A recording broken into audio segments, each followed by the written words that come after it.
It's all about the income. And here to talk with me about that is Mike Lynch, author of a book with that very same title. It's all about the income. Mike, welcome.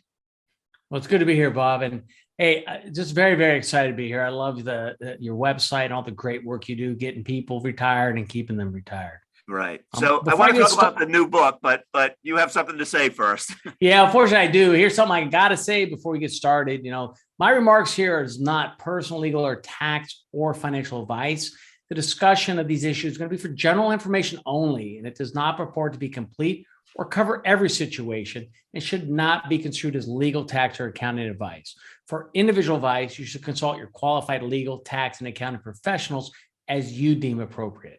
In my financial planning practice, I offer securities and investment advisory services through MML Investor Services, LLC, member SIPC, Barnum Financial Group, 6 Corporate Drive, Shelton, Connecticut, 06484, telephone 203-513-6000. And now we've got that out of the way, Bob, fire away. All right. So you wrote the book to cure the American disease of what you describe as principal myopia. What is this and why is a cure needed?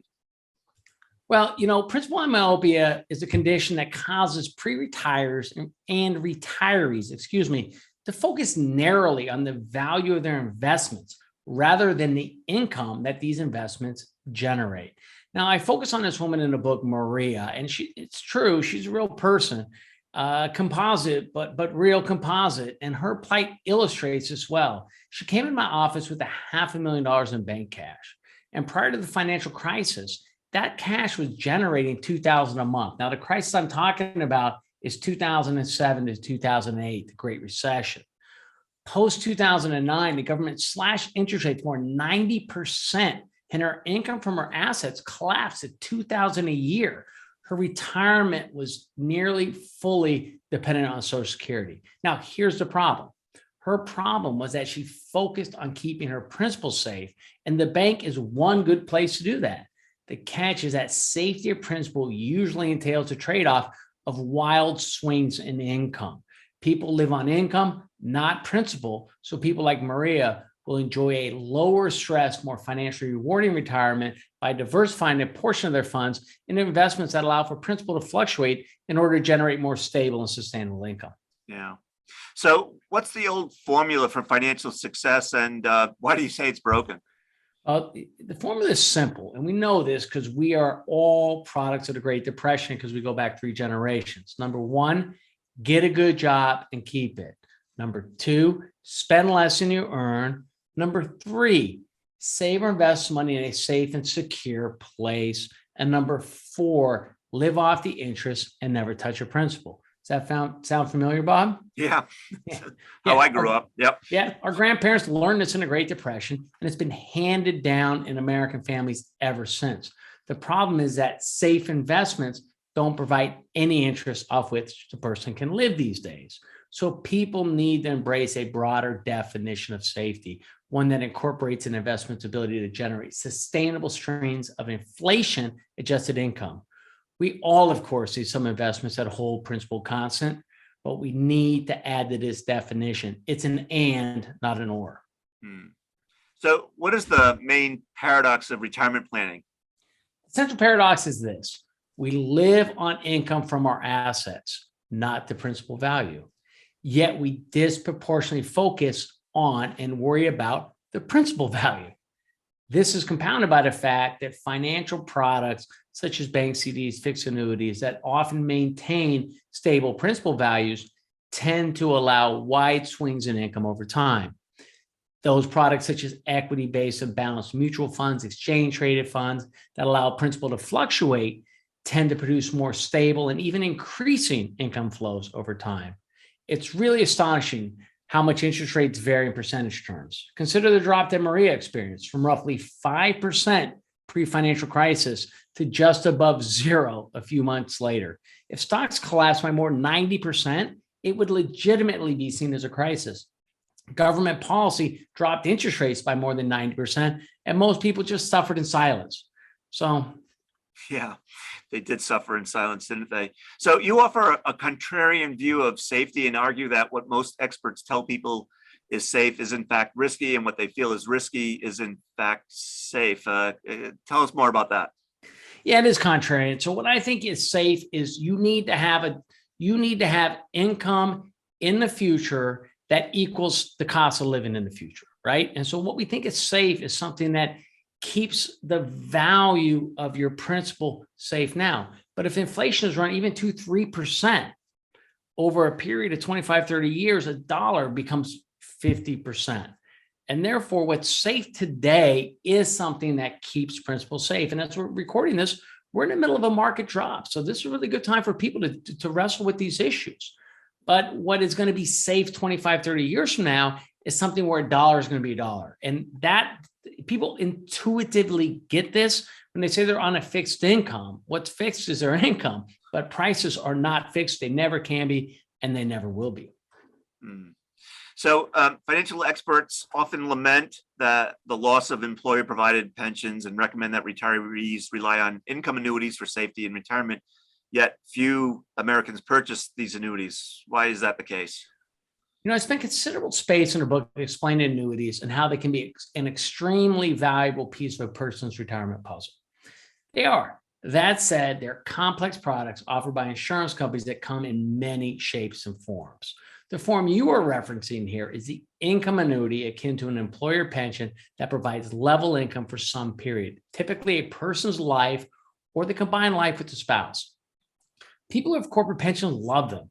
Who wouldn't? It's mailbox money, a monthly check that arrives without having to work for it. A long-term drawback of these pensions is lack of inflation adjustment. This is not noticeable in the early retirement years, but even at 3% inflation, the value of a monthly check will be slashed in half in 24 years. There are fewer employer-provided pensions these days, but anyone could purchase an immediate annuity from an insurance company and create their own private pension or income annuity. It's not the same as a pension, it's not backed by the federal government, but it's money that comes every single month. In my experience, this is not more popular as people are reluctant to give up large sums of capital in the present in exchange for much smaller monthly checks. It's a version of the principal myopia we discussed earlier. So back to safety, it's popular to say win by not losing, quote unquote, in retirement, meaning get safe and not suffer market losses. Yet you claim that this leads to losing by not winning. What's that all about? Yeah, that's good. I like that. The win by not losing came about after the broad market collapse in 27, 28, 29. And a lot of things came out there that were designed not to go down. But of course, well, we don't know how well that worked. But I say you lose by not winning if you don't understand that the historical central tendency of diversified stock equity ownership in the United States, that is the value of our country's largest and most successful companies, is to increase over time. Volatility in stock prices is a feature, not a bug. If they couldn't go down, they wouldn't ever go up. On the average, the broad market tends to end the year positive in 3 out of 4 years, with 1 in 4 often substantial declines. As I show in the book, the most common return, the modal return, is greater than 20%. So that means we get more 20% years than any other years. People who suffer principal myopia often hang out in safe investments to avoid the 1 in 4 years of decline and miss the 3 in 4 years of substantial increase. They end up losing in the long run as the value of their savings is eroded slowly but surely by inflation. So if retirees invest in stocks, as you suggest, what should they expect in terms of volatility, and how will they stay safe in sharp declines in stock prices? Yeah, that's a great question, Bob. I mean, the appropriate asset mix of stocks, bonds, and cash really depends on the specific needs, personalities, and other circumstances of each investor. And that's why I said at the beginning, this is not investment advice for any individual person. You have to apply it to your situation. So anyone who invests money in diversified equity vehicles, such as mutual funds, exchange traded funds, variable annuity sub-accounts, should expect a volatile ride, both up and down. As I said, the most common end to a year is positive. In fact, this has historically occurred 3 out of 4 years. But that means 1 out of 4, or 25% of the time, these investments will be negative. And drops of 10% occur almost every single year, a 12-month period. The past, of course, does not predict the future. History may be a guide, but it's not a guarantee, or we can't ever pretend that it is. So, Mike, you write that the system is the solution. Explain the system and the problem it solves. Yeah, great question, Bob. The ride is going to be rough. We know that. We anticipate far more ups than downs, but we know that the bad times will come. We just can't predict the precipitating cause, the start date, or the duration. The solution is a system. I explain in detail in my book how people who are preparing to retire or who are already retired can set themselves up. First, figure out how much annual income you actually need pre-tax. Our working lives are income driven. Our retirement lives are expense driven. Once you know your expenses, that's your target. Now you will need three things out of an income generation plan. Number one, safety of principal. Number two, reliability of income. And number three, growth of that income. The issue is that financial products that meet each of these needs do not necessarily meet the others. For example, safety of principal requires the backing of a stable government or a large insurance company. A dollar will be a dollar when it's withdrawn. But as discussed, this comes at the cost of stable income and likely the growth of that income. Instruments that provide steady and reliable income, Social Security, employer pensions, and income annuities, tend not to have a principal value and, except for Social Security, don't usually increase to keep up with the rising cost of living. And investments that provide for growth of income, diversified equity and income, and balanced investments are going to go both way up and way down at times. We need the ups, as those are what are going to maintain our income and lifestyle in the face of inflation. But if we're not careful, the downs can be fatal. It's like a 6-foot person drowning in a lake, on average, that is 3 foot deep. You must account for the 10-foot holes that you'll encounter if you're going to be playing in it. That's where the safe account comes in. Figure the amount of the withdrawals that you will require at the outset. For example, $30,000 a year from assets or $2,500 a month. Remember, this is on top of your Social Security and any pension that you have. In good times, these withdrawals will come from the investment account. Over time, this investment account is expected to provide a growing income stream if properly invested. If history is a guide, in 1 out of 4 years, the investment account will collapse hard. At this point, you will want to switch withdrawals to the safety of principal bucket. This prevents selling assets at low prices to create income. 3 to 5 years of income is a good amount in this bucket to make you feel secure.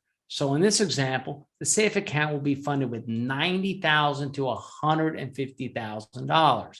Consider it an income reserve. There seems to be a consensus that the American retirement system is in crisis. Why is this, and do you agree?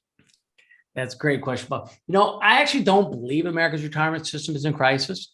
In fact, I think it's fantastic, and I'll be one of the few people that will tell you that, but I hope you can appreciate that as one of the great sort of chroniclers of it. I mean, retired Americans on a whole are very happy, and very few who retire with investment balances actually run out of money.